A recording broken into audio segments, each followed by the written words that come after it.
Subscribe to Infidelity Tales Lab for more stories. Now let's begin this one. Chapter 1.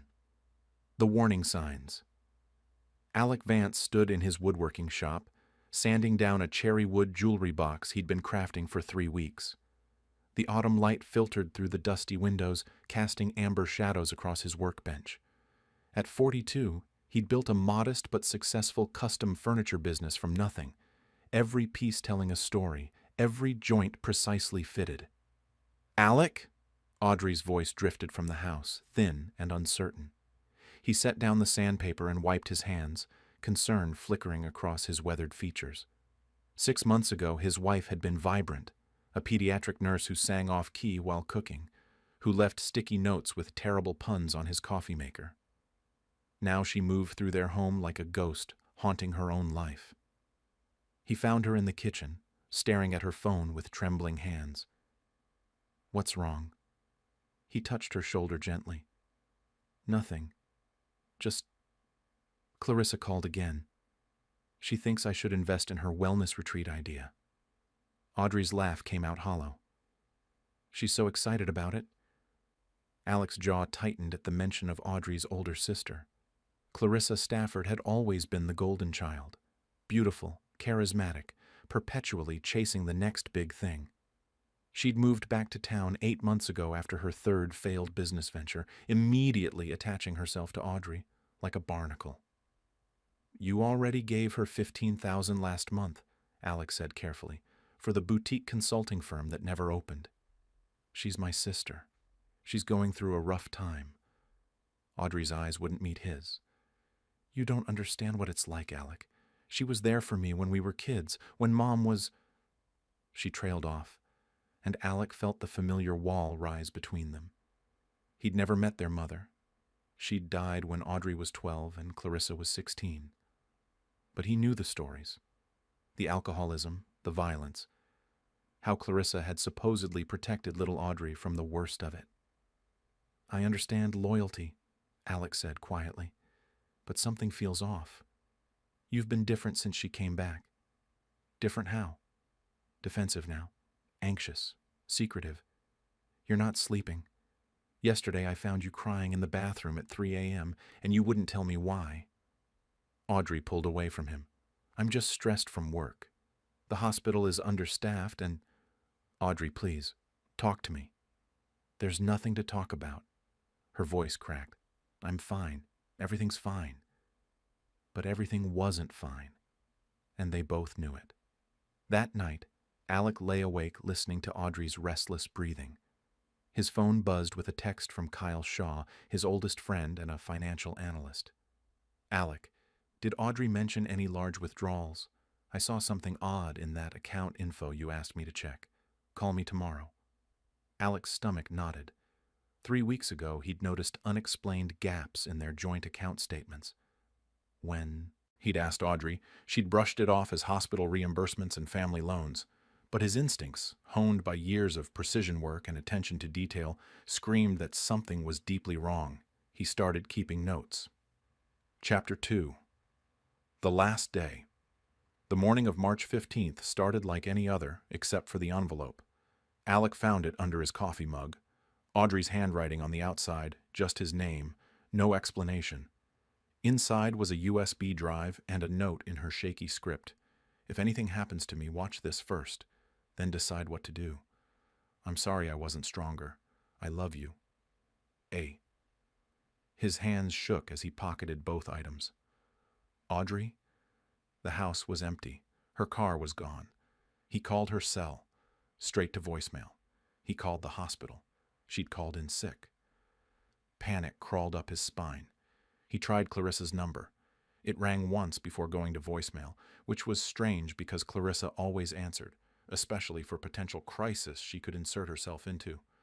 By 2 p.m., Alec was driving through town, checking Audrey's usual spots: the library, the park where they'd had their first date, the coffee shop where she met her book club.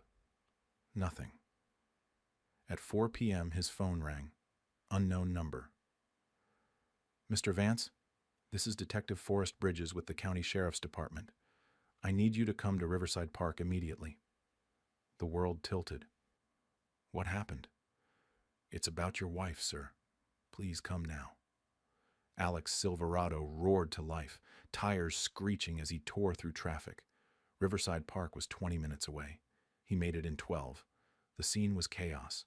Police cars, an ambulance, yellow tape cordoning off the old stone bridge that arched over the churning rapids. Detective Bridges was a tall, silver-haired man with kind eyes that had seen too much. Mr. Vance, I'm very sorry. Your wife was found in the water by a jogger about an hour ago. Paramedics tried to revive her, but the rest came in fragments.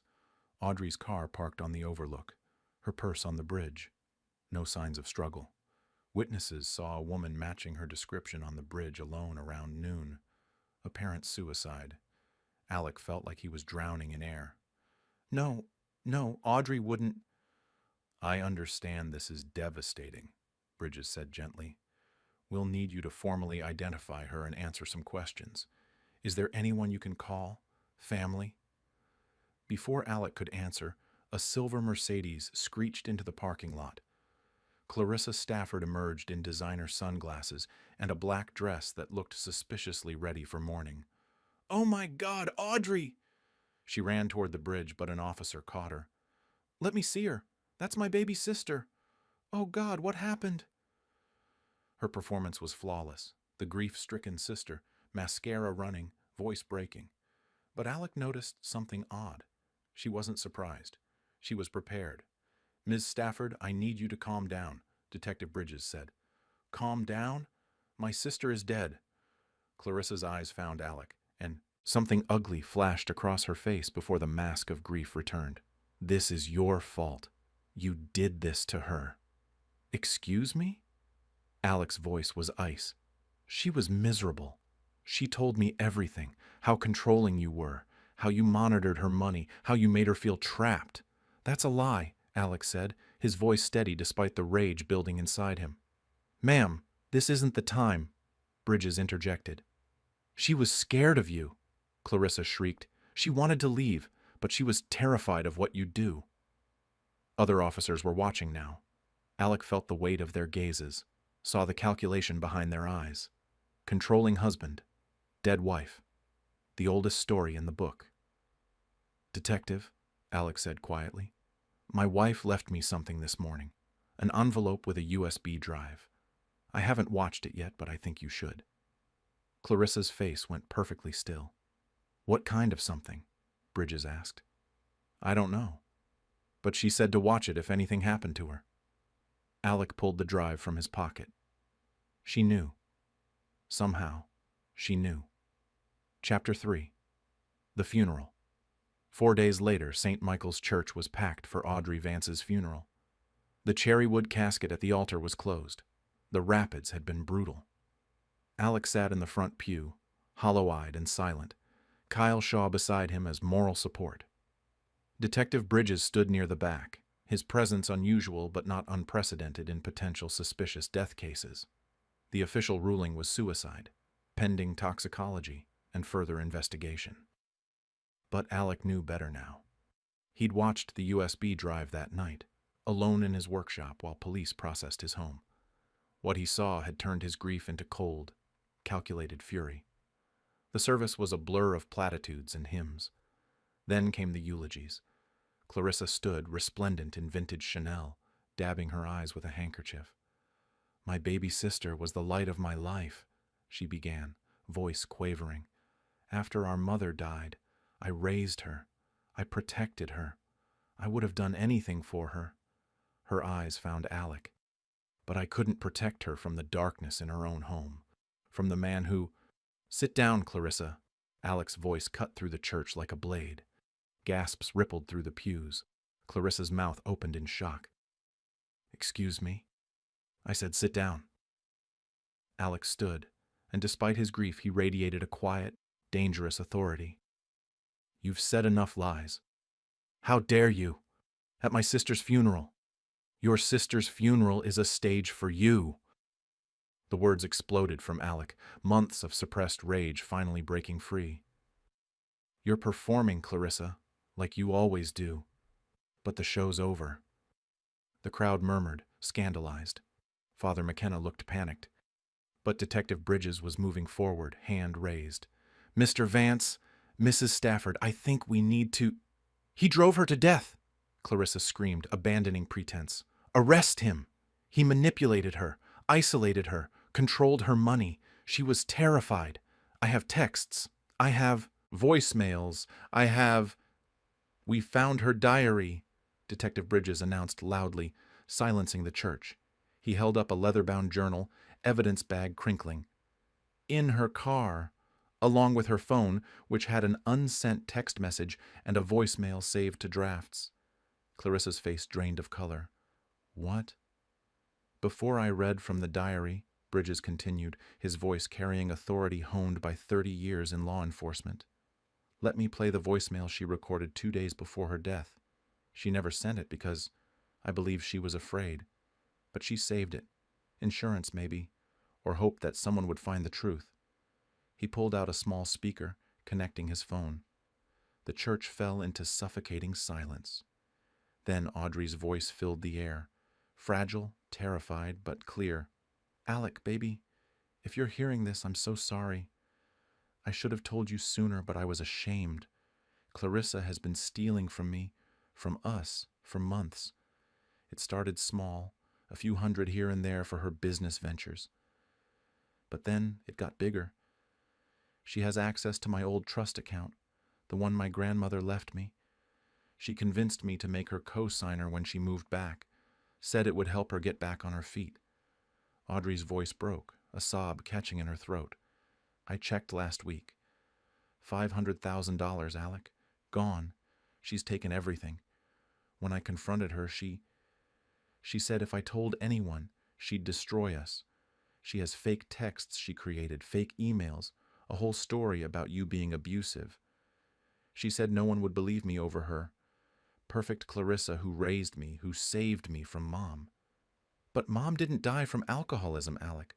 I've been remembering things, horrible things. I think she—" The recording cut off abruptly, replaced by Audrey's panicked breathing. "She's calling. Oh God, she's coming over. I need to hide this. I need to— Alec, I love you. I'm going to fix this. I'm going to be brave like you always said I could be. I'm going to confront her with proof and record everything. If something happens, the truth is in my diary and in the cloud folder. Password is Cherrywood or 283. Our anniversary and your birthday. I love you. I love you so much." Silence crashed over the church like a tidal wave. Clarissa stood frozen, her mouth working soundlessly. Then she laughed, a brittle, desperate sound. "That's fake. She was delusional, paranoid. Alec probably made her record that, probably threatened. The metadata checks out," Detective Bridges said coldly. "Recorded March 13th at 3:47 p.m., 2 days before her death. We've also subpoenaed the bank records for the trust account, the one in Audrey's name with you as co-signer, Ms. Stafford. This is insane. $537,000, Bridges continued, withdrawn over 8 months in increments designed to avoid federal reporting requirements, transferred to shell accounts, then to offshore holdings. We found the paper. Trail, Ms. Stafford. We found all of it." Chapter 4. The investigation. The funeral descended into chaos. Clarissa tried to flee, but 2 uniformed officers blocked the exits. She screamed about wrongful accusations, about conspiracy, about Alec's manipulation. But her desperation only confirmed her guilt. Alec sat back down, trembling not with grief now, but with vindication. Kyle gripped his shoulder. "Jesus Christ," Kyle muttered. "You knew. That's why you asked me to check the accounts." "I suspected," Alec said quietly. "But I needed proof. I needed everyone to see." Detective Bridges approached as officers escorted Clarissa out. "Mr. Vance, I need you to come to the station. We have questions, and you have evidence I need to review." "Of course."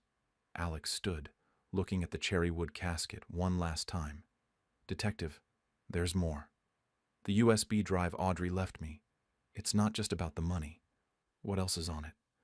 "A confession, not from Audrey." Alec's eyes were hard. "From her mother, recorded 3 days before she died, 22 years ago." Audrey hid it all these years because Clarissa convinced her it would destroy their family. But Audrey found it again last month when cleaning out storage. That's when everything started to unravel. Bridges' expression darkened. What kind of confession? The kind that proves Audrey's mother didn't die from alcoholism. She was murdered. And the 16-year-old daughter who found her wasn't the grieving hero everyone thought. The interrogation room at the county sheriff's department was cold and sterile. Clarissa sat across from Detective Bridges and his partner, Detective Rita Trujillo, a sharp-eyed woman who'd made her career breaking beautiful liars. "I want my lawyer," Clarissa said for the fourth time. "And one has been called," Trujillo replied smoothly. "But we're not questioning you yet, Ms. Stafford. We're just waiting. See, we have a lot of evidence to review, and we wanted you comfortable while we do." Through the one-way mirror, Alec watched with Forrest Bridges. The detective had allowed him this courtesy after reviewing everything. The USB drive, the diary, the cloud files. "She's going to spin this," Alec said. "She's a master manipulator. She had Audrey convinced that their mother's death was a tragic accident for over 20 years. "Tell me about the mother," Bridges said, notepad ready. Alec took a breath. "Geraldine Stafford. According to public records, she died of acute alcohol poisoning when Clarissa was 16 and Audrey was 12. Clarissa found her, called 911, gave a tearful statement about her mother's struggles. Child Services wanted to separate the girls, but Clarissa fought to keep Audrey, became her legal guardian at 16 with help from their grandmother. Sounds heroic.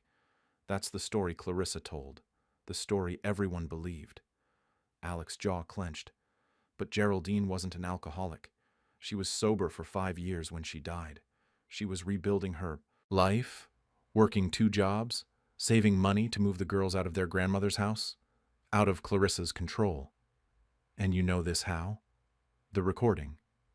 Geraldine made it on a cassette tape, hid it in a safety deposit box with instructions to give it to Audrey when she turned 18. But the bank made a mistake, sent it to the house. Clarissa intercepted it, told Audrey it was just old home videos too painful to watch. Audrey believed her. Until last month. Bridges reviewed his notes. The diary mentions Audrey finally watching the tape. What was on it? Geraldine confessing that she was afraid of Clarissa, that her older daughter had become increasingly unstable, violent, possessive. Geraldine had found disturbing things. Killed animals in Clarissa's closet, forged checks, evidence that Clarissa had been poisoning Geraldine's food to make her seem drunk and disoriented. Jesus. Geraldine recorded the tape as insurance, planning to take Clarissa to a psychiatric facility the next day. She never got the chance. That night, she died. The coroner found enough alcohol in her system to kill her, along with sedatives. Clarissa claimed she must have relapsed in secret. But Audrey believed her mother's version after watching the tape. Yes, and she started noticing patterns. How Clarissa had isolated her from other family, controlled her finances under the guise of helping. How everyone Audrey got close to mysteriously had falling outs with her because of things Clarissa whispered in their ears. Alec's voice roughened. "Including me, or at least she tried. But I loved Audrey too much to believe the lies." Bridges studied Alec. So Audrey confronted Clarissa about the money and probably about the past. According to the diary, yes. March 13th, the day she recorded the voicemail. Clarissa came over that evening. Audrey had her phone recording in her pocket. We have 40 minutes of audio. And Clarissa admitted everything. The theft, the manipulation. And when Audrey threatened to go to the police, Clarissa laughed and said, "Who's going to believe you? You're depressed, medicated, unstable. I've been telling your friends and colleagues for months how worried I am about your mental health. I've planted the seeds, little sister. You're already a suicide waiting to happen in everyone's eyes." The words hung in the air like poison. "That's premeditation," Bridges said quietly. "It gets worse." Clarissa told Audrey that their mother didn't die from poisoning. Not entirely. After Geraldine passed out from the drugged wine, Clarissa suffocated her with a pillow to be sure. She was 16 years old and she felt nothing. Alec's hands clenched. She said she'd do the same to Audrey if she had to, but she'd prefer if Audrey just did the right thing and disappeared. Made it easy. Chapter 5. The Cloud Never Forgets. Detective Trujillo entered the observation room, tablet in hand. We're into the cloud account. Password worked. There's a lot here. She handed the tablet to Bridges. Alec looked over his shoulder. The folder was labeled Insurance and contained dozens of files, bank statements highlighting the transfers, screenshots of threatening texts from Clarissa, sent from burner numbers but traced through metadata, emails to financial advisors, and a timeline Audrey had been building of her mother's final days. But the most damning file was a video, dated March 14th, the day before Audrey died. Bridges played it. Audrey sat in her car, eyes red from crying, mascara smeared. Behind her, Riverside Park was visible through the window. This is Audrey Vance. It's March 14th, 2025, approximately 11 a.m. I'm recording this as a final statement because I think my sister Clarissa Stafford is going to try to kill me, and I need someone to know the truth. She took a shaky breath. Yesterday, after our confrontation, Clarissa sent me a text from a number I don't recognize. It said, "Meet me at Riverside Park tomorrow at noon. Come alone, bring your phone and the tape, and we can figure this out. Or I start sending the fake abuse evidence to the police and your work. Your choice." I know it's a trap, but I'm going anyway because I'm going to wear a wire, record everything, and finally stop her. Audrey held up a small recording device. I borrowed this from a friend who does investigative journalism. It's voice-activated and streams to a secure cloud. If I don't make it home, everything Clarissa says will be backed up. Alec will know where to find it. The police will have evidence. I'm terrified, but I'm also done being her victim. Mom tried to escape and Clarissa killed her. I won't let her win again. If this is my last day, at least I'll face it knowing I tried to be brave. The video ended. She walked into a murder, Trujillo said softly. Documented, planned, and she walked right in. Because she wanted to save her husband from suspicion, Bridges added. She knew if she just disappeared or died mysteriously, Alec would be the first suspect. So she built an airtight case against Clarissa first. Alec's throat tightened. Did the wire work? Did it record? Trujillo tapped the tablet. There's an audio file. Timestamp 12:03 p.m., March 15th. 47 minutes long. I haven't listened yet. Wanted to wait for you. Play it, Alec said. The recording was chilling in its clarity. Audrey's voice, shaky but determined. I'm here, Clarissa. Let's talk. Clarissa, cold and controlled. Did you bring the tape and the diary? No. They're somewhere safe, but I'll destroy them if you transfer the money back and leave town. Just go, Clarissa. Disappear and never contact me again. A long pause. Then Clarissa laughed. Empty. Cruel. Oh, Audrey. Sweet, stupid Audrey. You think I'm here to negotiate? I told you what would happen if you didn't do the right thing. You're not going to hurt me in a public park in broad daylight. Aren't I? Who's going to stop me? The joggers? They'll see a distraught sister trying to console her suicidal sibling. They'll see you, unstable and depressed, climbing over that railing despite my best efforts to stop you. Scuffling sounds. Audrey's voice rose in panic. Get away from me! Help! Someone! Scream all you want. By the time anyone gets here, you'll be in the water. Tragic suicide. Everyone will believe it because I've spent 8 months making them believe it. A slap. Audrey cried out. Did you really think you could beat me? I've been playing this game since I was 16. I manipulated investigators, social workers, our whole family. You're nothing compared to that. Why? Audrey sobbed. Why do you hate me so much? Hate you? I don't hate you, baby sister. I just need you gone. The trust fund Mom left you is all that's standing between me and my next venture. With you dead, and me as your only heir, I'll finally have everything I deserve. Alec will know. He'll never stop until Alec will be in prison. I've already planted evidence of domestic violence in your medical records. Confidential reports I faked to your therapist using your email. It's all there. The controlling husband, the fearful wife. A perfect story. More scuffling. Audrey's desperate voice. "You won't get away with this." "I already have." The sounds that followed were brutal. Struggle. Audrey's screams. The thud of bodies against metal railings. Witnesses later reported seeing two women in a heated confrontation, one trying to climb over the bridge railing, the other seemingly trying to stop her.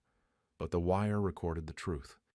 Clarissa forcing Audrey over the edge, holding her down as she tried to climb back up, pushing her into the churning water below. The last sound was Clarissa's voice, breathless and satisfied. "Goodbye, little sister. Try not to haunt me." The recording stopped. The room was silent. "That's first-degree murder," Bridges finally said. "Premeditated, documented, and recorded by the victim herself." Chapter 6. The Sister's Web. While Clarissa waited for her lawyer in interrogation, the investigative team was busy dismantling her entire life. Detective Trujillo led the forensic accounting team through Clarissa's finances. What they found was a masterclass in white-collar crime. 8 different shell companies, all registered to variations of Clarissa's name.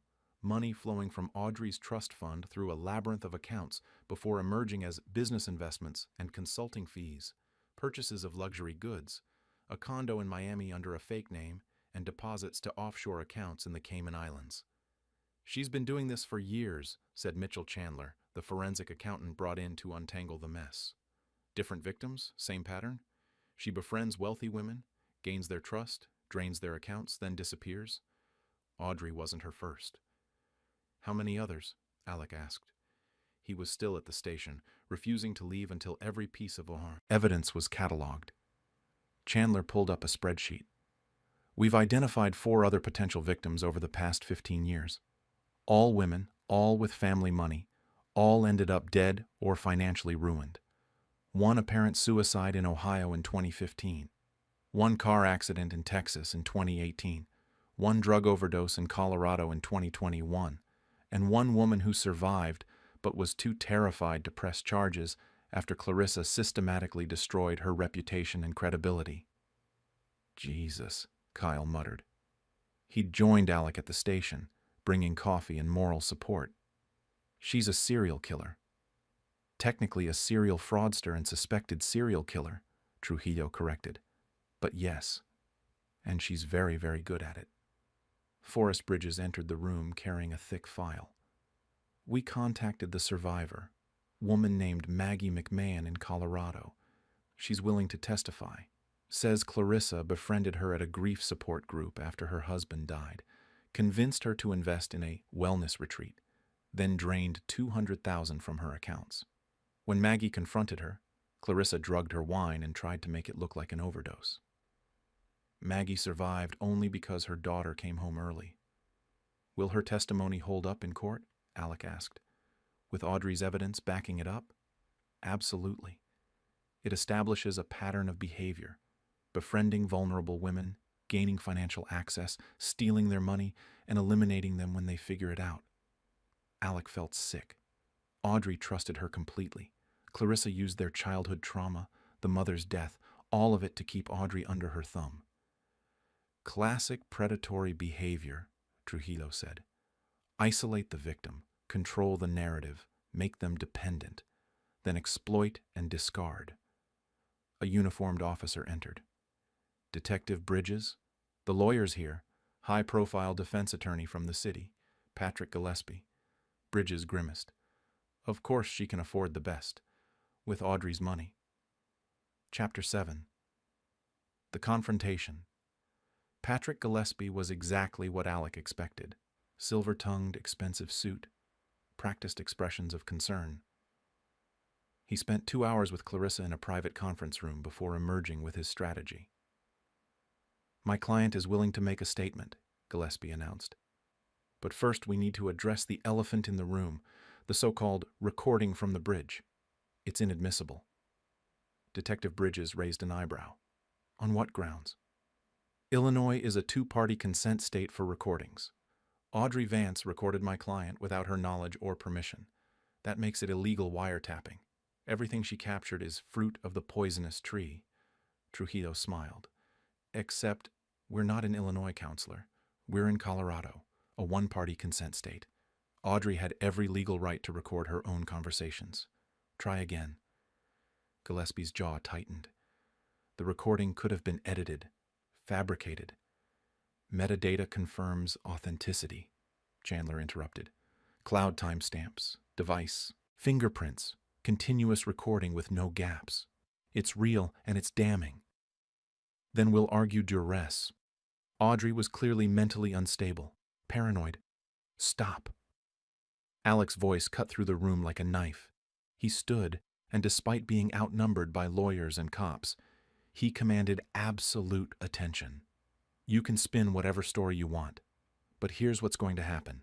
Clarissa is going to prison for murdering my wife and her own mother. Every lie she's told, every life she's destroyed, every dollar she's stolen, it all comes out.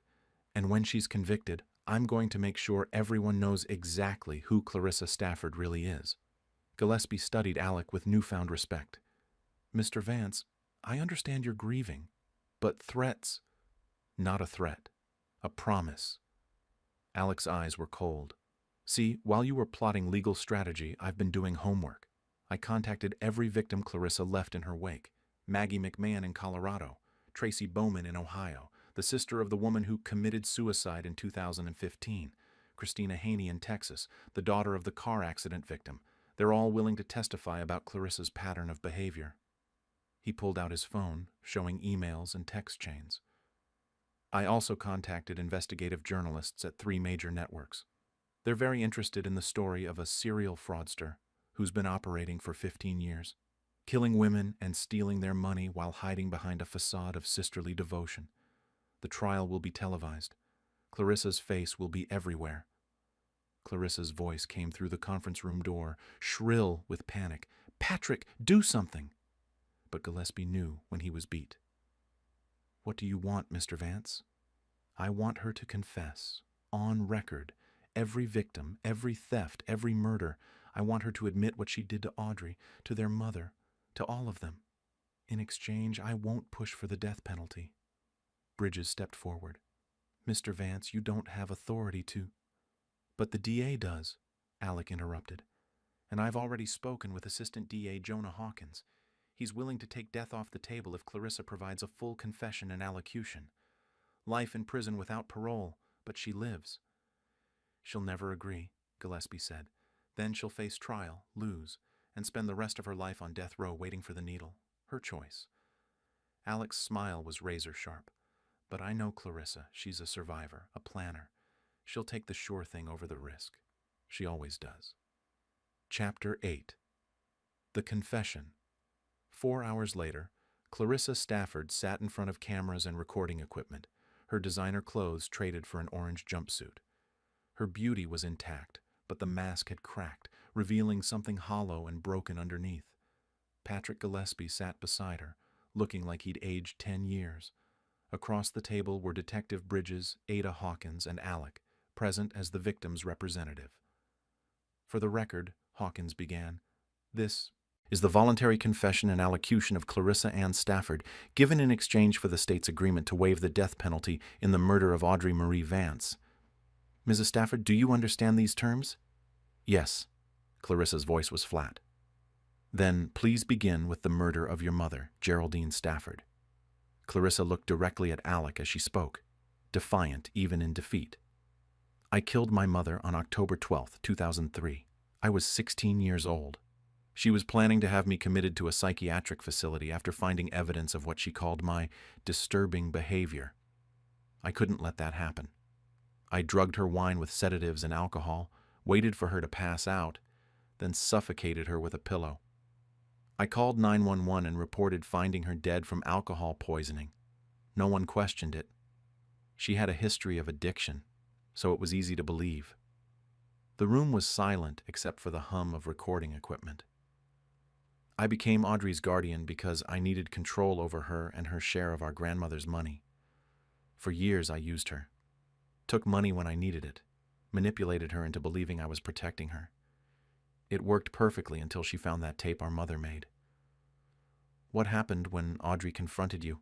Hawkins prompted. I panicked. Then I got angry. Audrey was supposed to be weak, easy to control, but she'd found courage somewhere. Clarissa's eyes flickered to Alec. Probably from him. So I decided she needed to go. I'd been planning it for weeks, planting evidence of depression and suicidal ideation, transferring the last of her money, building the narrative of the unstable wife and the abusive husband. Alec's hands clenched under the table, but his face remained impassive. On March 15th, I lured her to Riverside Park under the pretense of negotiating, but I had no intention of letting her walk away. I pushed her into the rapids. I held her down when she tried to climb out. I watched her drown. Why? The question came from Alec, raw and desperate. Clarissa met his eyes. Because I could. Because she had what I wanted. Because she was always the favorite, the sweet one, the good one, and I was tired of living in her shadow. And because... She paused, something almost human flickering across her face. Because I'm broken. I have been since I was a child. I feel nothing for other people. No love, no empathy, no guilt. Just need and want and hunger. Audrey was an obstacle to what I wanted. So I removed her. That's all. The confession continued for 2 more hours, detailing the other victims, the financial schemes, the cold calculation behind every murder. By the end, even Gillespie looked nauseated. When it was finished, Clarissa signed the documents without hesitation. As officers led her away, she looked back at Alec one last time. She loved you, you know, Clarissa said. Stupidly, desperately, completely. It was pathetic, but I almost envied her for it, for being able to feel something. That strongly. She was 10 times the person you'll ever be, Alec replied quietly. And she won. Even in death, she beat you. You'll spend the rest of your life in a cage, and her legacy will be one of bravery and love. What's yours? Clarissa had no answer. Chapter 9. Cherrywood and Closure. 6 months later, Alec stood in his woodworking shop, running his hand over a completed memorial bench. Cherrywood, hand-carved with Audrey's favorite quote from Maya Angelou inlaid in brass. There is no greater agony than bearing an untold story inside you. The bench would be installed at Riverside Park, near the bridge but facing away from it, looking instead toward the sunrise over the mountains. Clarissa was serving life without parole at the Colorado Women's Correctional Facility. Her trial had been swift. The confession and evidence made conviction a formality. Maggie McMahon and the other victims had testified about her pattern of predation, painting a picture of a remorseless serial killer who hid behind charm and beauty. The media had dubbed her the sister killer, and her story had sparked national conversations about financial abuse and coercive control. Clarissa hated the attention, hated being exposed. In her twisted way, that was its own justice. Alec had recovered most of Audrey's money through asset forfeiture and civil suits. He donated half to domestic violence organizations and kept the rest in trust for a scholarship fund in Audrey's name, supporting pediatric nursing students. Kyle stopped by the shop with coffee. "How you holding up?" "Better," Alec said honestly. "Some days are harder than others. But I'm working through it." "The bench looks incredible." "It should. Audrey deserves incredible." Alec traced the carved inscription. "She saved my life, you know. If she hadn't left that evidence, Clarissa would have framed me for murder. I'd be in prison right now. Instead, justice was served. Audrey made sure of it." "Yeah." Alec's smile was sad but genuine. "She was braver than anyone gave her credit for. She walked into a trap, knowing she might not survive, just to protect me and expose the truth." Detective Forrest Bridges arrived for the memorial bench dedication, along with a small crowd of Audrey's friends, colleagues, and former patients. They gathered at the park as the sun broke over the mountains, painting the sky in shades of gold and crimson. Alec gave a short speech about Audrey, not about her death, but about her life. Her terrible puns, her off-key singing, her dedication to sick children, her quiet strength that finally bloomed in her last days. "Audrey taught me that truth is worth fighting for," he concluded, "even when it's hard, even when it's dangerous, even when the cost is everything. She faced her demons and won, and this bench is a reminder that no story should go untold, no victim should be silenced, and no predator should escape justice. They unveiled the bench to quiet applause. People sat, touched the smooth wood, read the inscription.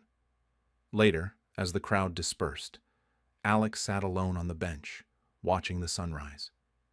He pulled out his phone and played a video, one Audrey had recorded years ago, laughing as she tried to teach him to dance in their kitchen, both of them clumsy and happy and alive.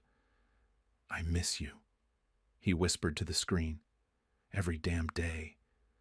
But you saved me, Audrey. You saved yourself too. And Clarissa lost everything, just like you said she would. I hope wherever you are, you know that. I hope you're at peace." The river flowed on, constant and unchanging, but above it, the sun rose bright and warm, bringing light to the darkness. And in that light, Alec Vance found not closure, that would take years, but something better. Purpose.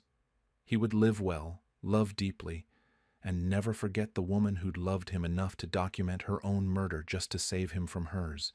Cherrywood and courage, truth and justice.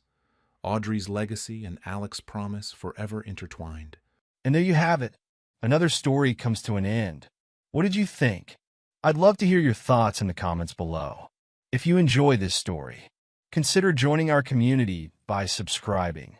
It means the world to us. For more stories like this one, check out the recommended videos on screen. And I'll see you there. Welcome back to another story on Infidelity Tales Lab.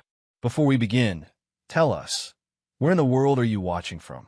Now, let's dive into today's story. Chapter 1. The Foundation. Stuart Muller had built his life on precision and control.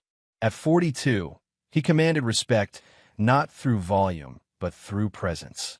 His steel-gray eyes missed nothing, and his methodical approach to everything, from his successful construction consulting firm to his family relationships, had earned him a reputation as someone you didn't cross. Those who knew him well understood that beneath his calm exterior lay a man who never forgot a slight and never forgave betrayal. The Muller household sat on 3 pristine acres in the hills outside Denver, a testament to Stuart's eye for detail and his wife Sophia's taste for elegance. 13 years of marriage had produced their daughter Emma, a bright 7-year-old who inherited her father's observational skills and her mother's striking features.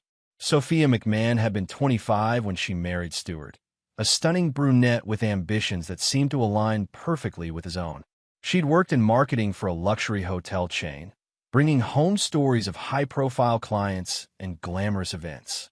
Stuart had been smitten not just by her beauty, but by her apparent drive and sophistication.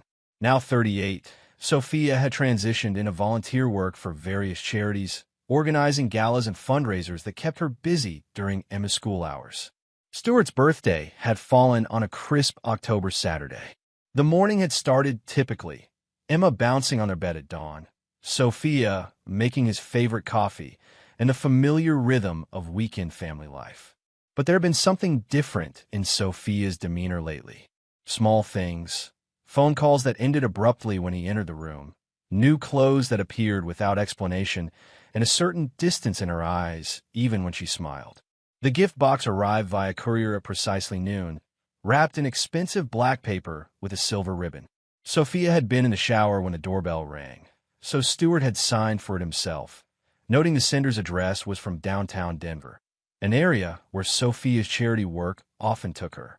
"Dad, don't open it," Emma had said immediately upon seeing the package. Her voice carried an urgency that made Stuart pause. "Why not, sweetheart?" he asked, crouching down to her level. "Can't you see it?" Emma's eyes were wide, fixed on the package with an intensity that seemed beyond her years. Stuart looked closer at the box, studying every detail. The wrapping was flawless, professional. But as his architect's eye examined the package more carefully, he noticed something odd about the shipping label. The sender's name was partially obscured, but what he could make out made his blood run cold. C. Wiley. Craig Wiley. Stuart knew that name, though he'd never met the man personally. Craig was a real estate developer who'd been circling some of Stewart's bigger projects lately, trying to poach clients with promises of faster timelines and cheaper costs. More importantly, Craig had been showing up at several of the charity events Sophia organized, always managing to get photographed with the organizers for the society pages. Stewart's mind began processing information with the cold efficiency that had made him successful in business. The expensive wrapping, the personal delivery on his birthday, the way Sophia had been acting lately, and now his daughter's inexplicable reaction to the package. Instead of opening the gift, Stewart made a decision that would change everything.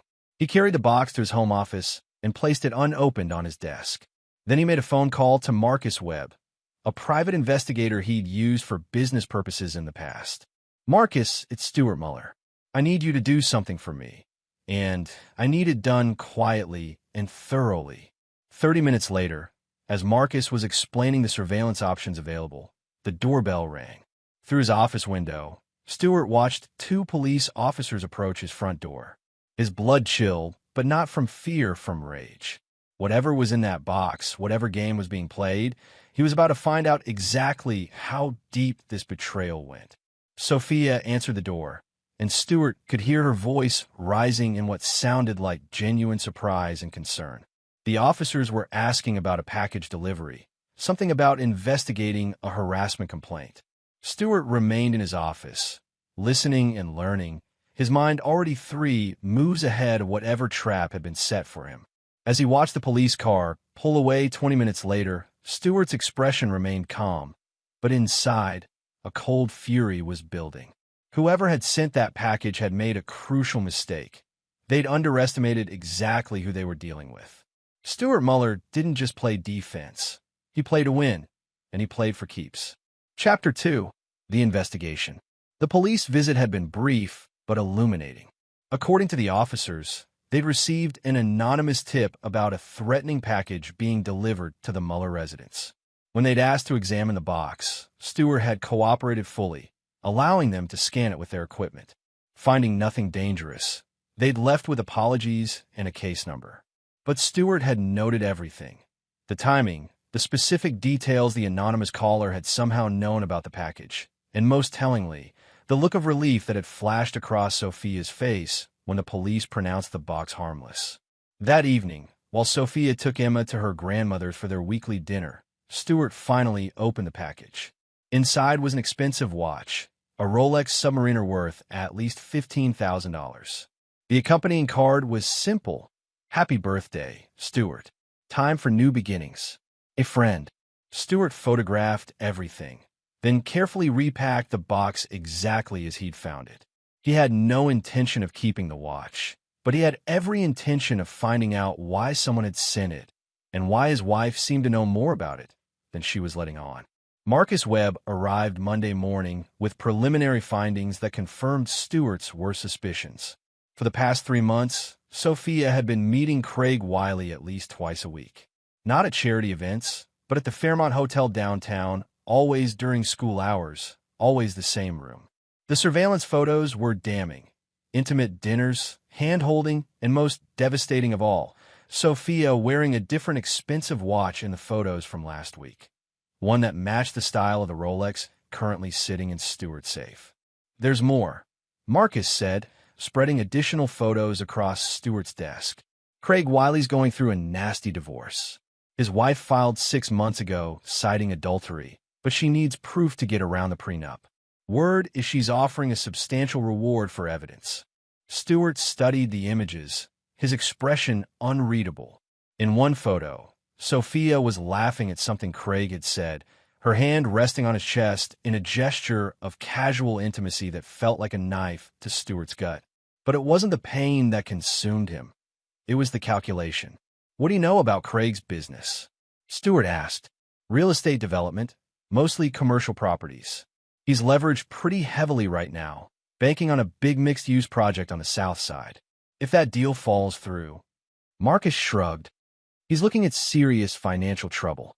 Stewart was quiet for a long moment, his mind working through possibilities. "I need you to dig deeper. I want to know everything about Craig Wiley, his business partners, his debts, his enemies, his weaknesses. I want to know who else is in his circle, who he trusts, and who might be willing to sell him out for the right price. What about your wife? Marcus asked carefully.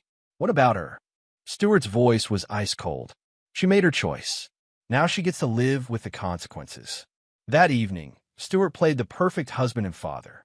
He helped Emma with her homework, complimented Sophia on dinner, and made casual conversation about their upcoming weekend plans.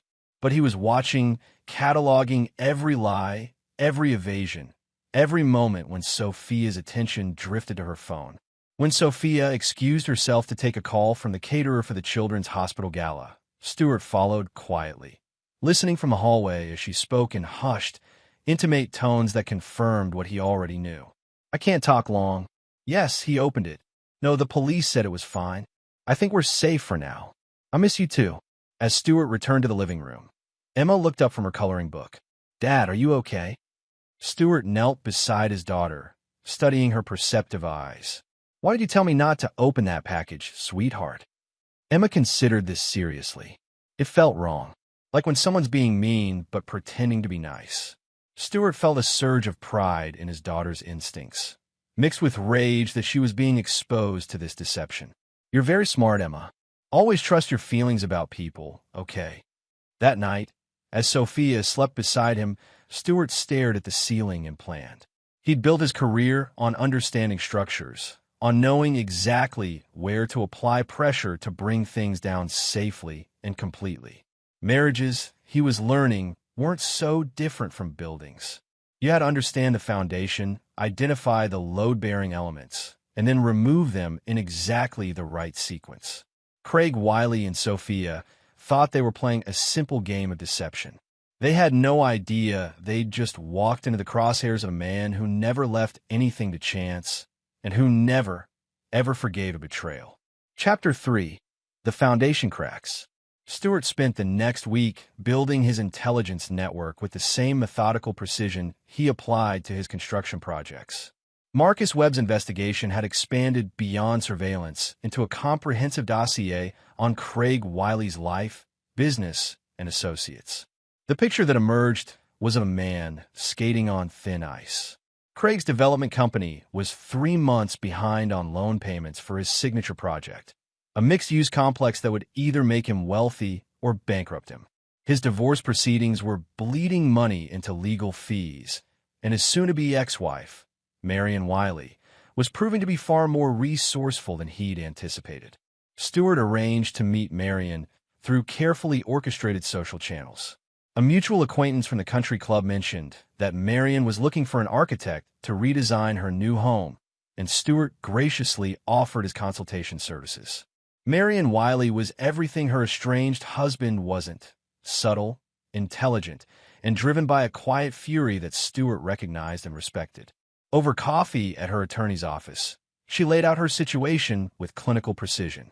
Craig thinks I'm just another trophy wife who'll roll over for his lawyers, Marion said, her voice steady but her eyes blazing. He has no idea that I've been documenting his affairs for years. I just need the right leverage to finish this. Stuart leaned back in his chair, studying the woman across from him. What kind of leverage are you looking for? The kind that proves he's been hiding assets and lying under oath. The kind that voids his prenup and gives me everything I'm entitled to after 15 years of marriage. Marion paused, then added quietly, I know about your wife, Mr. Muller. I'm sorry. Stuart's expression didn't change. What do you know? That she's been helping Craig hide money in charity accounts. That she's been using her position with various organizations to launder his assets through fake donations and grants. And that she has no idea I've been watching them both. The revelation hit Stuart like a physical blow, but he absorbed it without flinching. Sophia wasn't just having an affair. She was actively participating in financial fraud. The watch, the expensive gifts, the new clothes, all of it funded by money stolen from legitimate charities. Can you prove it? Stuart asked. Marion smiled for the first time since they'd met. Not yet, but I think together we might be able to change that. Stuart extended his hand across the table. Mrs. Wiley, I think this is the beginning of a very productive partnership. Meanwhile, Stewart's home life continued its facade of normalcy. He attended Emma's school events, maintained his business relationships, and played the role of devoted husband with Oscar-worthy performance. But he was also laying groundwork for what was to come. He arranged for Bernard Werner, his most trusted foreman, to begin subtle documentation of any charity construction projects that Sophia had steered toward Craig's company. The pattern that emerged was damning. Over the past year, Sophia had influenced at least 6 nonprofit organizations to use Craig's services, often for inflated contracts that exceeded fair market value by substantial margins. Stewart also began building relationships with key figures in Sophia's charity circle. At a hospital fundraising gala, he charmed Therese Crane, the chief financial officer who'd grown increasingly concerned about cost overruns on recent projects.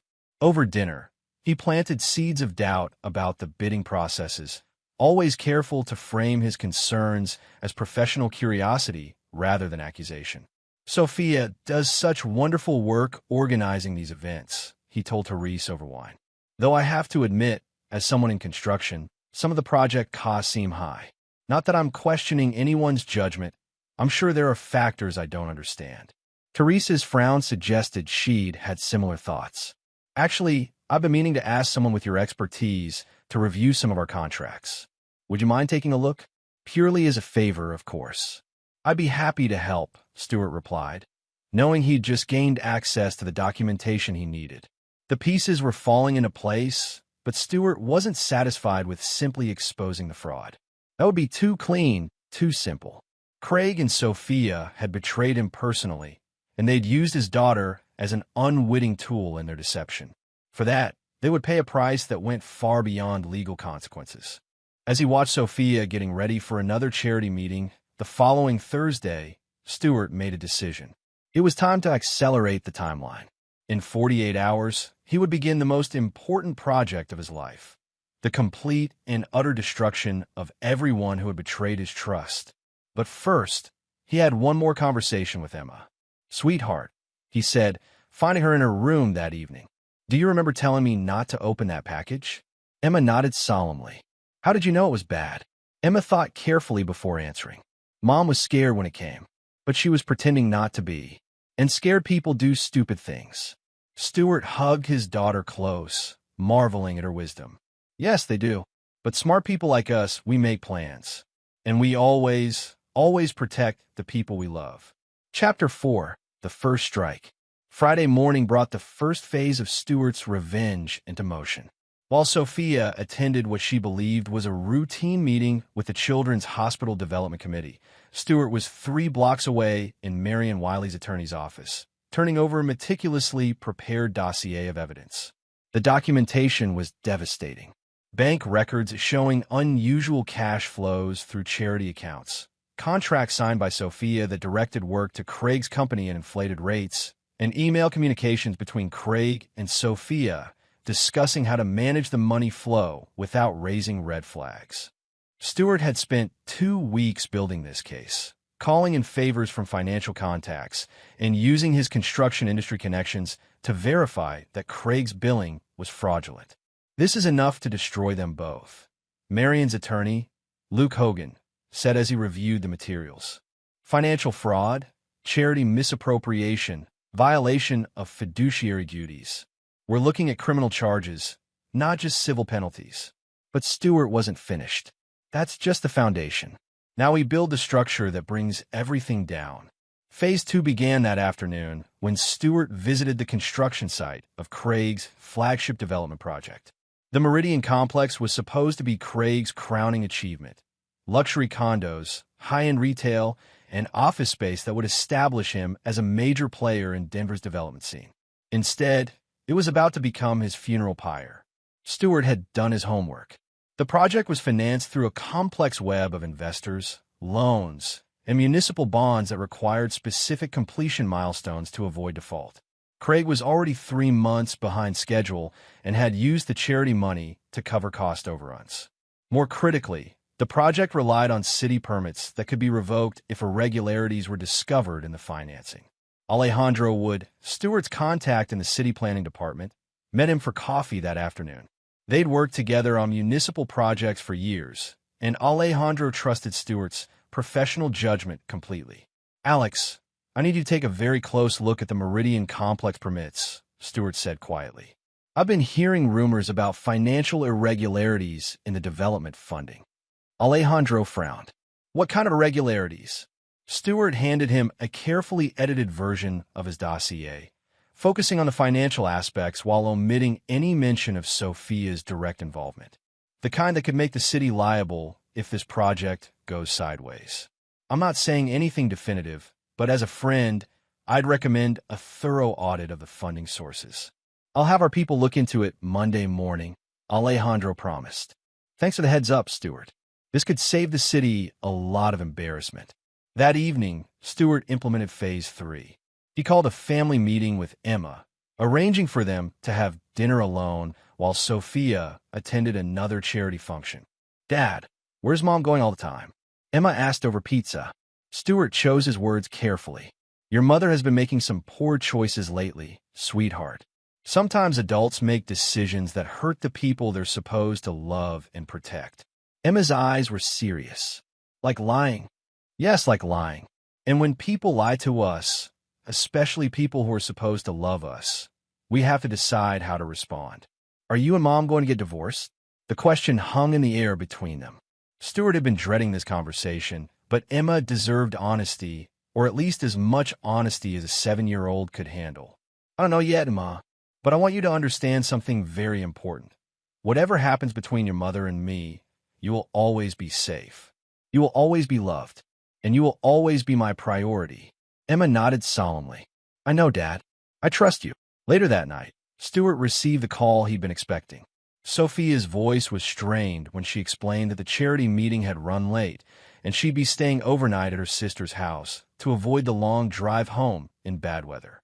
Stewart knew she was with Craig, probably celebrating what they thought was their continued success in hiding their affair and their theft. They had no idea that while they were playing house, their entire world was being systematically dismantled. Stewart spent the evening in his office, reviewing timelines and adjusting his strategy. Monday would bring the city audit that would freeze Craig's project. Tuesday would see the charity board meetings where Therese Crane would present routine financial reviews that would expose the fund misappropriation. Wednesday, Marion's divorce attorney would file amended papers with criminal fraud allegations. And Thursday would be when Stewart played his final card. He pulled out his phone and dialed Marcus Webb's number. "Marcus, it's time for Phase 4. I need you to arrange something for me, and it needs to look completely natural. What do you have in mind?" Stewart's smile was cold as winter steel. "I'm going to give Craig Wiley exactly what he thinks he wants, and it's going to destroy him." Chapter 5, The Tightening Noose. Monday morning arrived with the precision of a Swiss watch. Stewart was in his office reviewing construction reports when his phone rang. It was Alejandro Wood, and his voice carried the strain of a man who'd just discovered a municipal nightmare. "Stewart, that tip you gave me about the Meridian Complex. Jesus Christ, what did you uncover? I take it the audit found something." Stewart kept his voice neutral, professional. "Found something? Stewart, this is a disaster. The funding structure is completely fraudulent. Half the charity money they claimed as donations never went through proper channels, and the other half came from organizations that are now saying they never authorized the expenditures." Stewart felt a surge of satisfaction. "What's the city's next move?" "Emergency permit suspension, effective immediately. We're shutting down the entire project until this gets sorted out. And between you and me, I don't think it's getting sorted out. The FBI is going to be involved before the week is over." By noon, local news vans were already gathering at the Meridian Complex construction site. Stewart drove by during lunch and felt a grim satisfaction watching the workers stream out of the site carrying their tools, their livelihoods suddenly uncertain because of Craig Wiley's greed. Phase 4 was already in motion. Marcus Webb had spent the weekend implementing Stewart's most psychological gambit yet. Craig Wiley was about to receive an offer he couldn't refuse, one that would reveal exactly how desperate he'd become and how far he was willing to go to save himself. The setup was elegant in its simplicity. Marcus had approached Craig through intermediaries, posing as a representative of foreign investors interested in buying the Meridian Complex project at a fire sale price. The investors were real. Stewart had arranged them through his international business contacts, but the terms were designed to force Craig into increasingly compromising positions. Tuesday brought the charity board meetings. Stewart arranged to be out of town on business, providing himself with an alibi while Therese Crane presented her routine financial review to the Children's Hospital Board. The findings were presented as discoveries made during standard due diligence, with no hint of Stewart's involvement. Sophia called him that afternoon, her voice tight with barely controlled panic. "Stewart, something terrible is happening. There are questions about some of the charity projects I've been working on. They're saying there might be financial irregularities." "What kind of irregularities?" Stewart asked, playing the concerned husband to perfection. "I don't know exactly. Something about contracts and funding sources. They've asked me to come in tomorrow for a formal interview with the board and some outside auditors. I'm sure it's just a misunderstanding, sweetheart. You've always been so careful with the charity work." "Yes," Sophia said quickly. "Yes, I have been. I'm sure it's just someone made a mistake somewhere." That evening, Stewart received a call from Gordon French, a federal prosecutor he'd met at various civic functions over the years. They'd maintained a casual friendship built on mutual respect for each other's professional competence. "Stewart, I need to give you a heads up about something that might affect your family." "What's that, Gordon?" "Your wife's name has come up in connection with a financial fraud investigation we're pursuing. Nothing specific yet, but I thought you should know that she might be contacted for questioning in the next few days." Stewart managed to sound appropriately shocked and concerned. "Financial fraud? Gordon, there must be some mistake. Sophia does volunteer work for charities. She doesn't handle money in any professional capacity. That's exactly why this is complicated. The fraud appears to have been perpetrated through charity organizations, using people in positions of trust to redirect funds. I'm not saying your wife is a target. She might just be a witness, but these investigations can get messy quickly. I appreciate the warning. Is there anything I should know about protecting her legally?" "My advice? Get her a good attorney before she talks to anyone.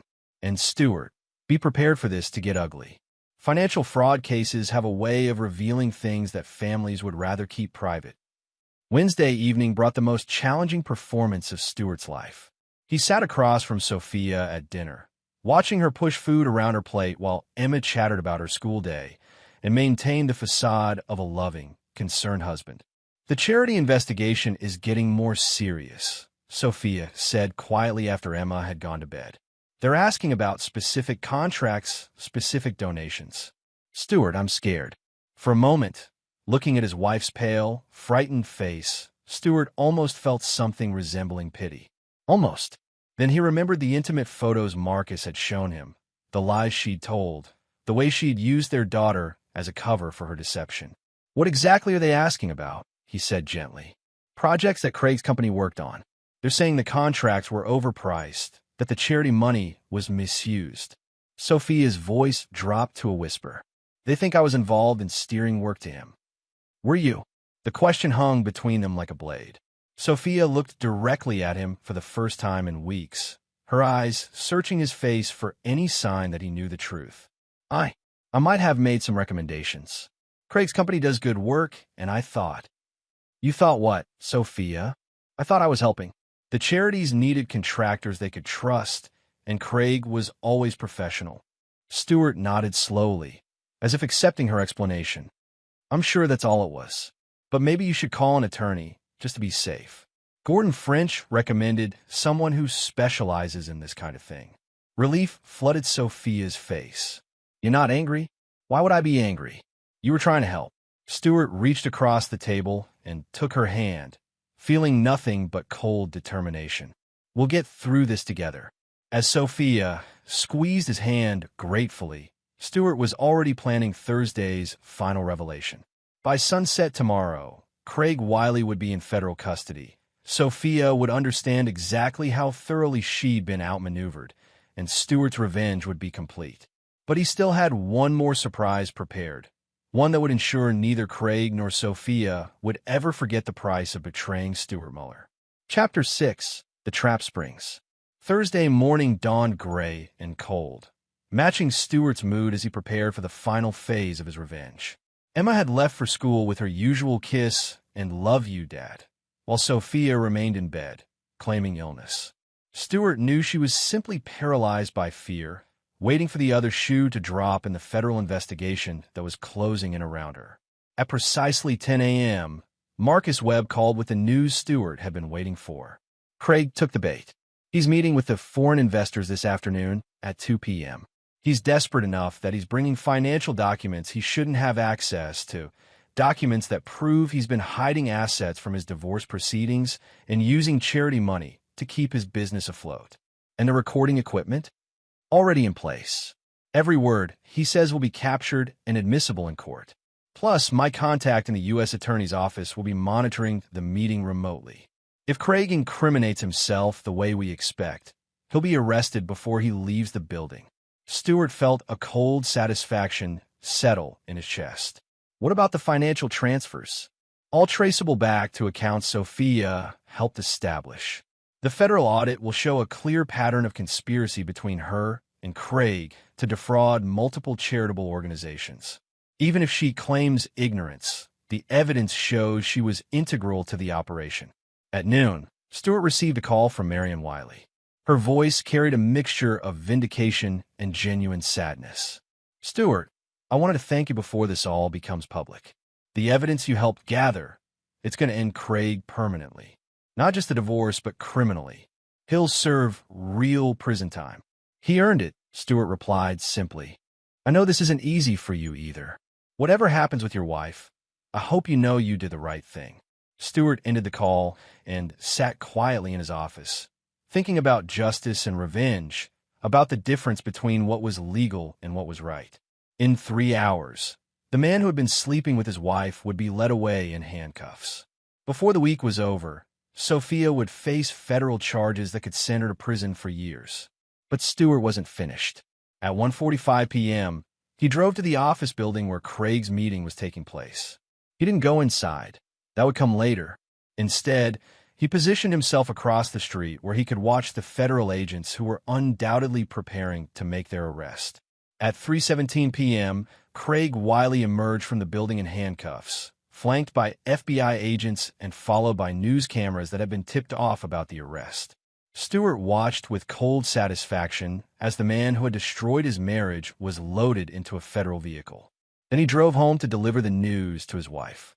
Sophia was in the living room when he arrived, still in her robe, her face pale and drawn.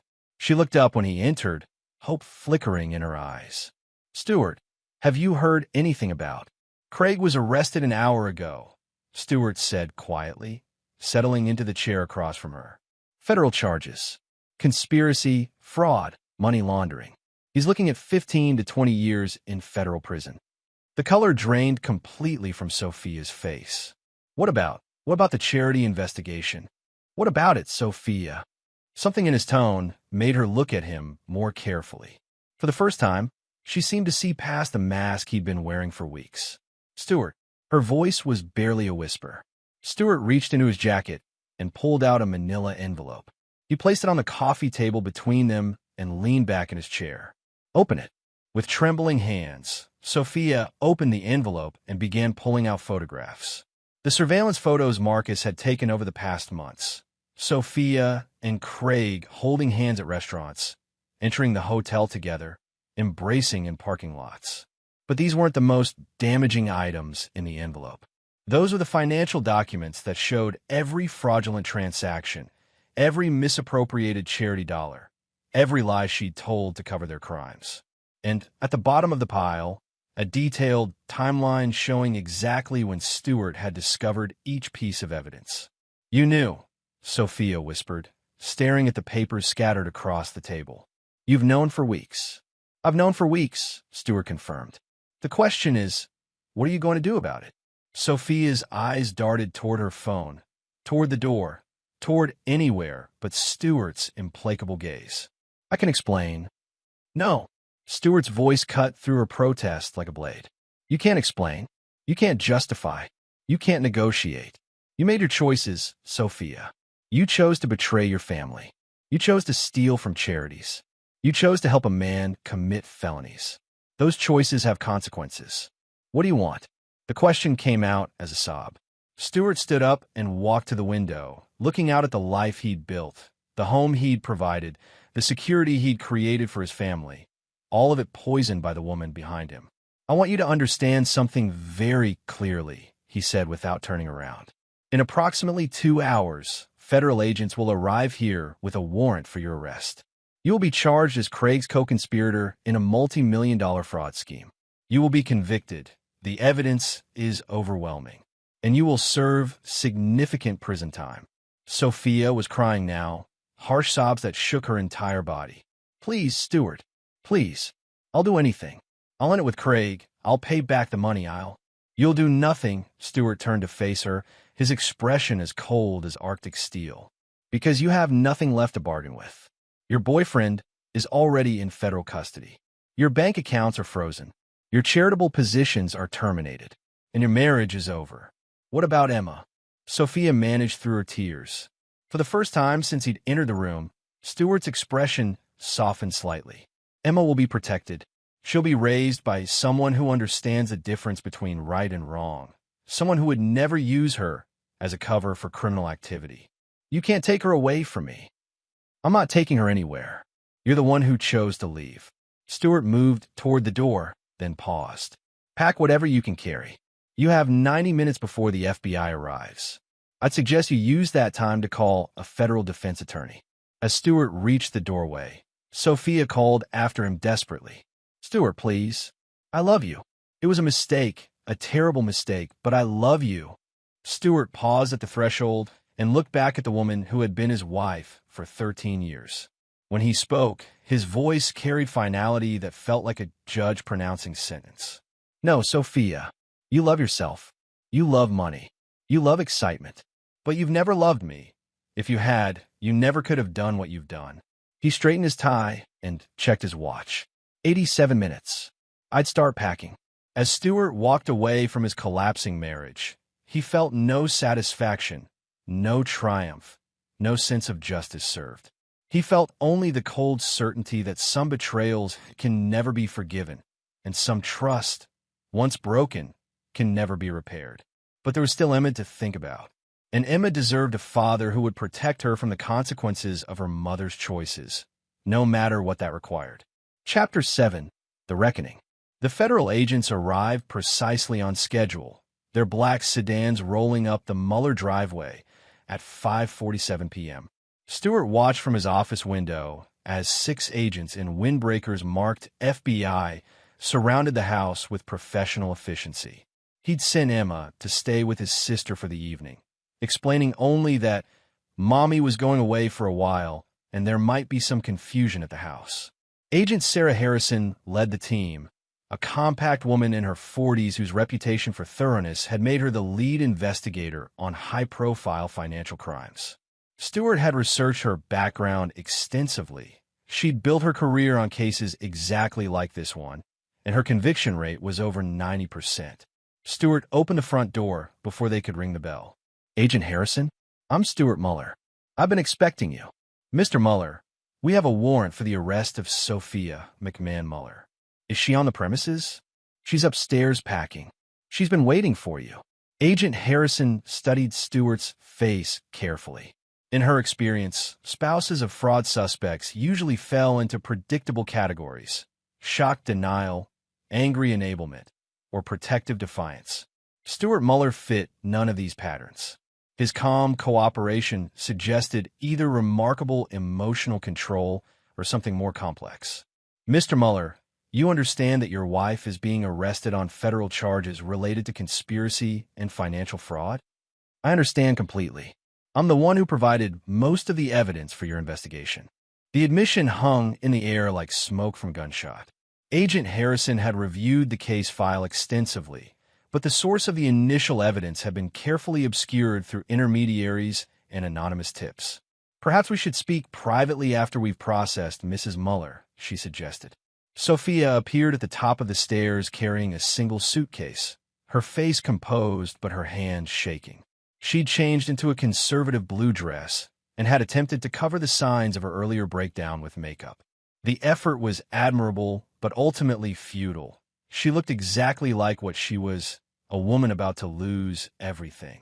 Sophia McMahon Muller, you're under arrest for conspiracy to commit wire fraud, money laundering, and violation of federal banking laws. Agent Harrison's voice was professional but not unkind as she read the Miranda rights. Stewart watched as his wife was handcuffed and led toward the waiting cars. At the last moment, Sophia turned back toward him, her eyes pleading for some sign of the man who had once loved her. "Stewart," she called out desperately, "please don't let them destroy me completely. For Emma's sake, please." "You destroyed yourself," Stewart replied quietly. "I just made sure there were consequences." After the federal caravan departed, Stewart found himself alone in the house he'd shared with Sophia for 13 years.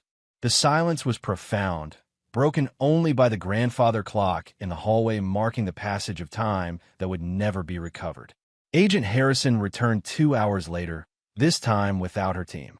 She accepted Stewart's offer of coffee and settled into the living room, where just hours earlier, Stewart had systematically destroyed his wife's world. "Mr. Muller, I need to understand your role in this investigation." The evidence you provided was comprehensive, almost too comprehensive. Stewart met her gaze steadily. "I discovered my wife was having an affair. When I investigated further, I found evidence of financial crimes. I reported what I found to the appropriate authorities. Through multiple intermediaries, using carefully planned revelations designed to maximize criminal exposure while minimizing your own legal involvement. I'm a methodical person, Agent Harrison. When I commit to something, I'm thorough." Agent Harrison leaned back at her chair, studying the man across from her.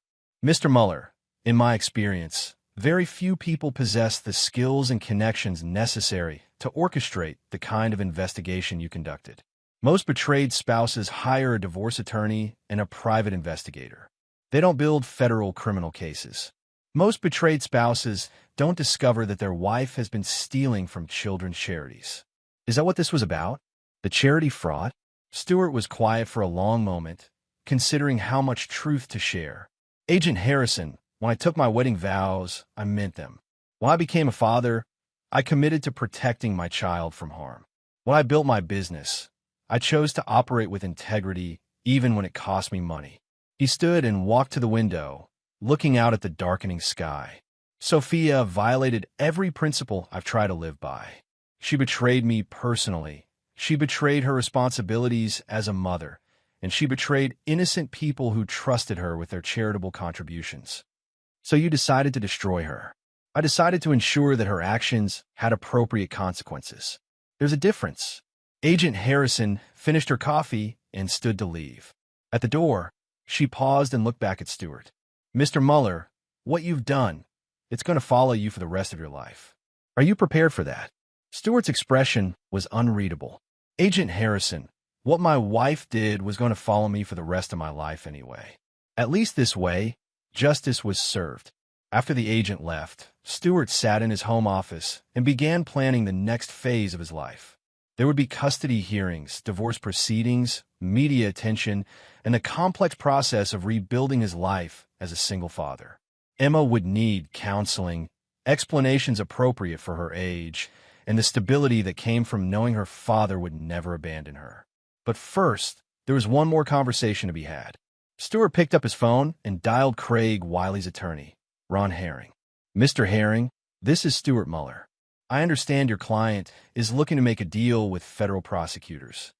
"Mr. Muller, I'm not sure it's appropriate for us to be speaking directly. I think it's very appropriate. I have information that might help your client reduce his sentence. Information about the true scope of the conspiracy he was involved in." There was a pause on the line. "What kind of information?" Stewart's smile was cold as winter. "The kind that will ensure Craig Wiley understands exactly who he tried to cross and what that mistake is going to cost him for the rest of his life." As Stewart outlined his proposal to Craig's attorney, he felt the satisfaction of a master craftsman putting finishing touches on his masterpiece.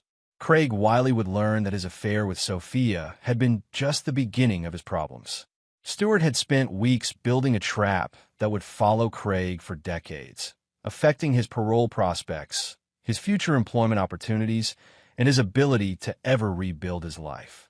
Some betrayals, Stewart reflected, deserved to echo through eternity. And Stuart Muller never forgot, never forgave, and never left a job unfinished. Chapter 8. The Final Verdict. 6 months after Sophia's arrest, Stewart sat in the federal courthouse watching his former wife receive her sentence. She stood before Judge Francis Kirk wearing an orange jumpsuit, her hands cuffed behind her back, looking like a shadow of the elegant woman who had once organized charity galas and commanded social respect. The prosecution had been merciless and efficient.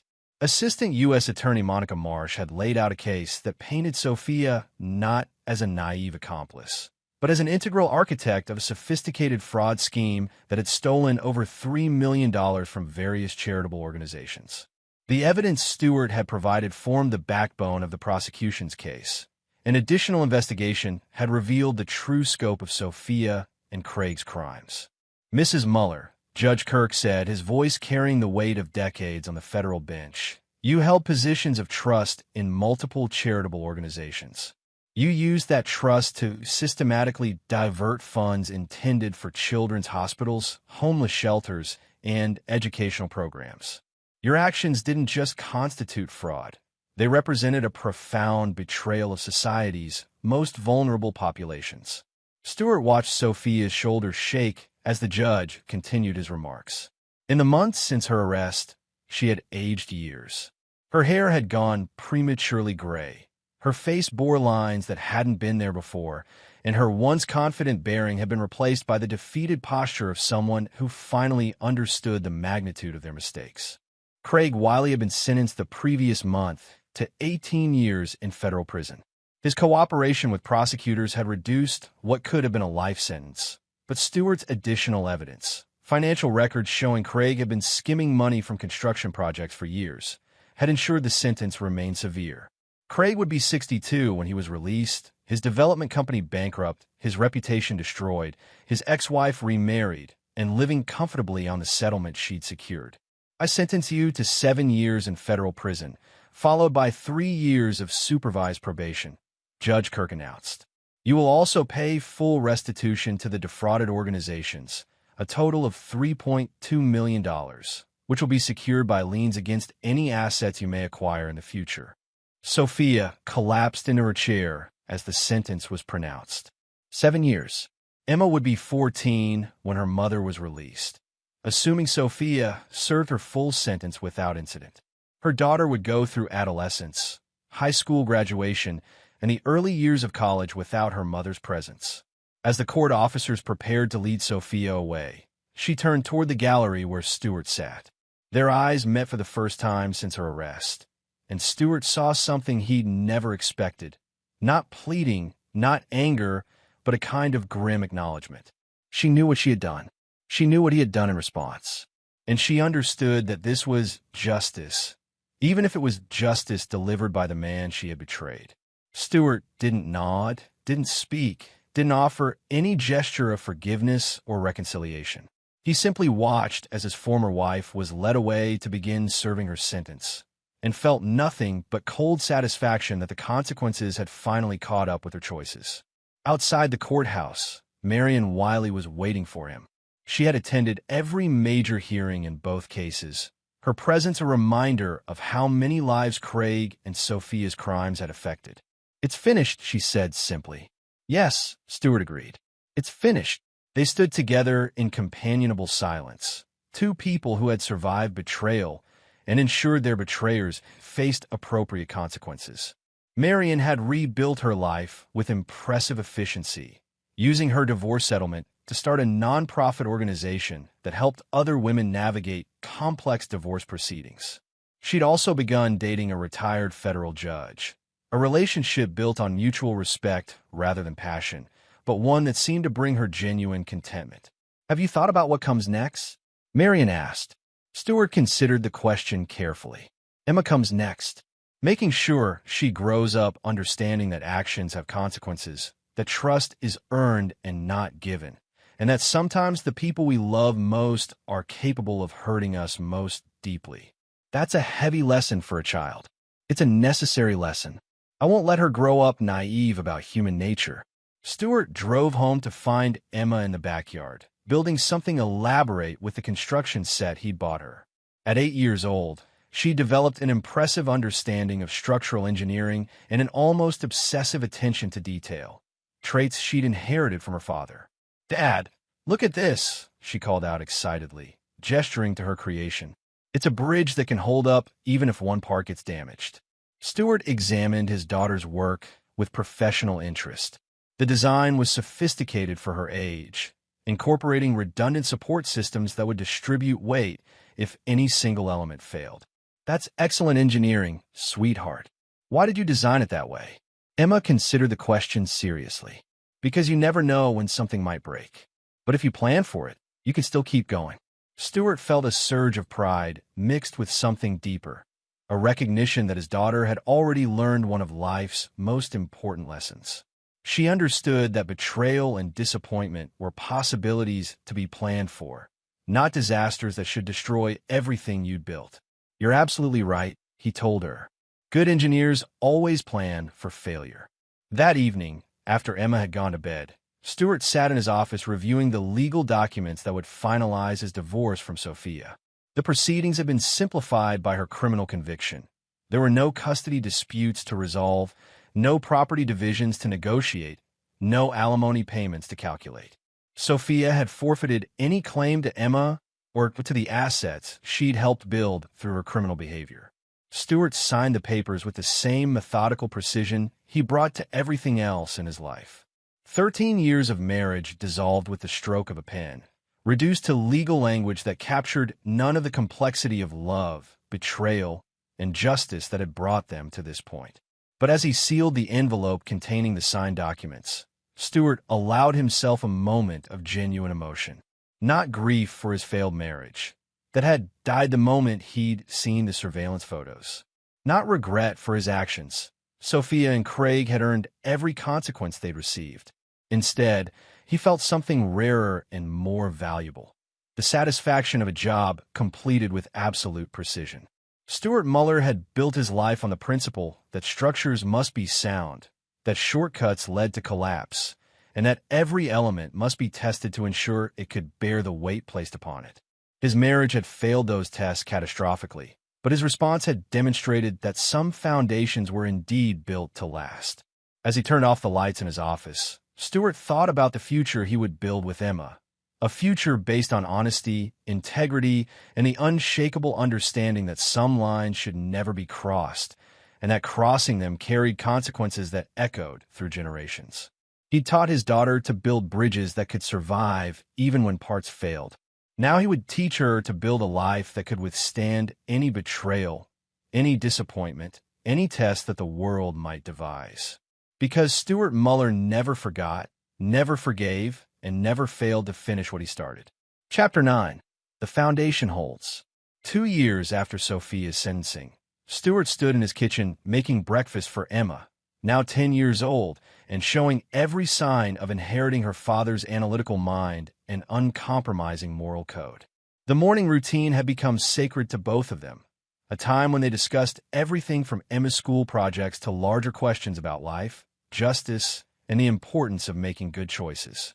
"Dad," Emma said over her cereal, "Mrs. Peterson asked us to write about someone we admire for our essay assignment. Can I write about you?" Stuart paused in his coffee preparation, touched by his daughter's words, but careful not to show too much emotion. "That's very flattering, sweetheart. But what would you write about?"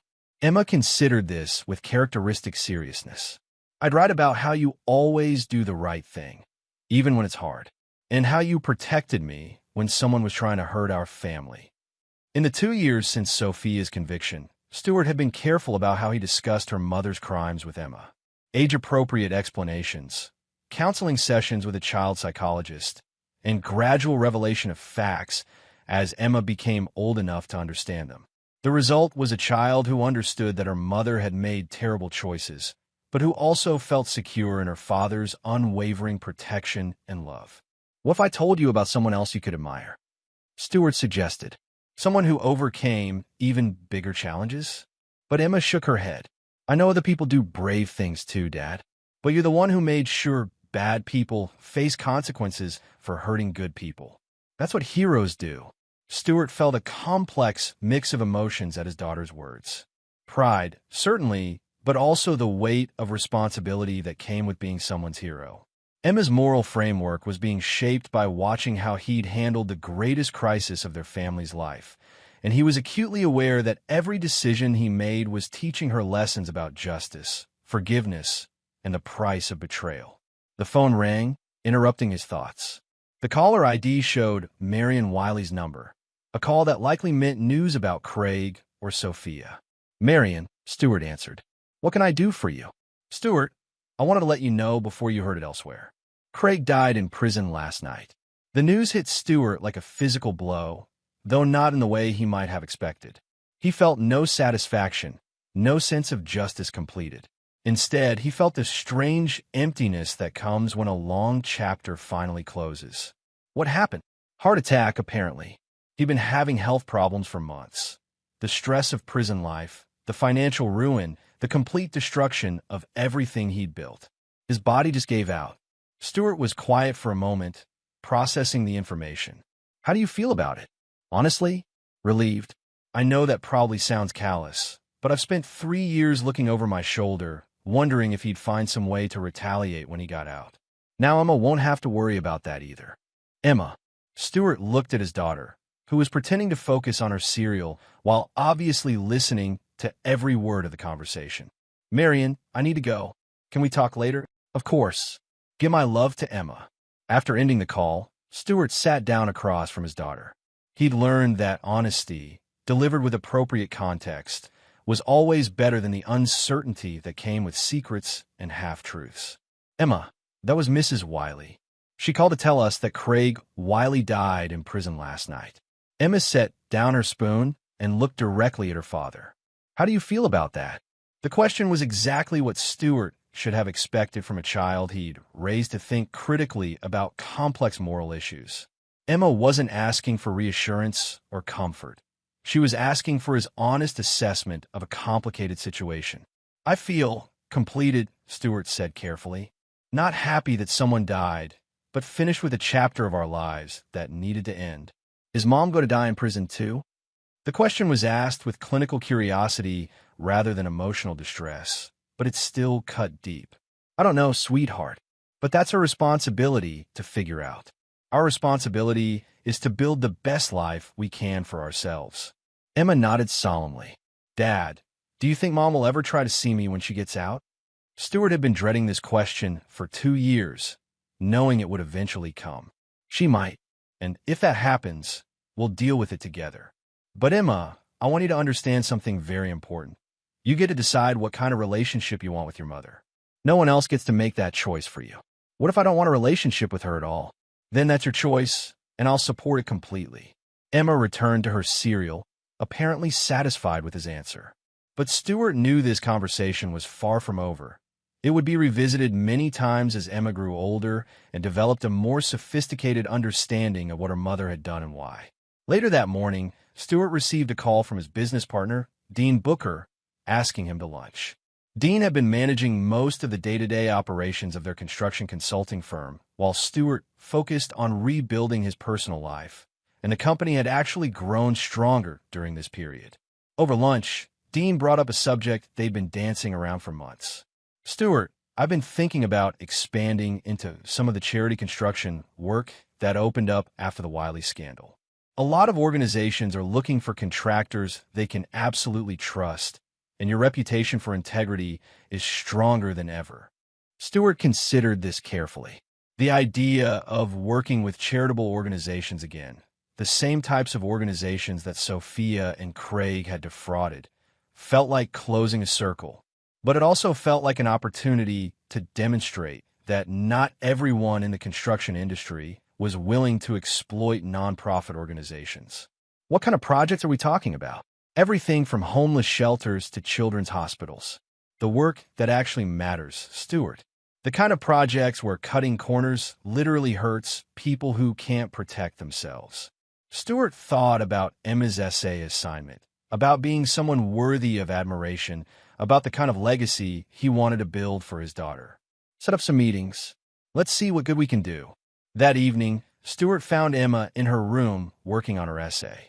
She decided to write about her father after all, but she'd expanded the scope to include lessons about justice, consequences, and protecting people who couldn't protect themselves. Dad, can you help me with this paragraph? I want to explain why it's important that bad people face consequences, but I don't want to sound mean. Stuart sat on the edge of her bed and read what she'd written. The essay was sophisticated for a 10-year-old, showing clear moral reasoning and a nuanced understanding of complex issues. Emma, this is excellent. But let me ask you something. What do you think the most important part of the story is? Emma considered this seriously. That you didn't let bad people get away with hurting good people. That's part of it. But I think the most important part is that through everything that happened, I never stopped protecting you. That's what parents are supposed to do. Protect their children from harm, even when that harm comes from people who are supposed to love them. Emma leaned against her father's shoulder, a rare display of physical affection from a child who is usually more reserved. Dad, do you think I'll be as strong as you when I grow up? Stuart hugged his daughter close, feeling the weight of her absolute trust and the responsibility that came with being her primary guide through the moral complexities of the world. Emma, you're already stronger than you know, and you have something I didn't have when I was your age. You have someone who will always tell you the truth, no matter how difficult it might be. That kind of foundation makes all the difference. As Stuart tucked Emma into bed that night, he reflected on the journey that had brought them to this point. Sophia would serve at least 5 more years in federal prison, assuming good behavior. Craig was dead, his empire scattered to the winds. The charities they defrauded had been compensated through asset seizures and restitution orders. Justice, in all its cold and imperfect forms, had been served. But more importantly, Emma was thriving. She was growing into exactly the kind of person Stuart had hoped she would become. Strong, moral, analytical, and absolutely clear about the difference between right and wrong. She would never be naive about human nature, never vulnerable to the kind of manipulation that relied on trust and innocence. Stuart had built his revenge with the same precision he brought to every construction project. Careful planning, quality materials, and attention to detail that ensured the structure would last.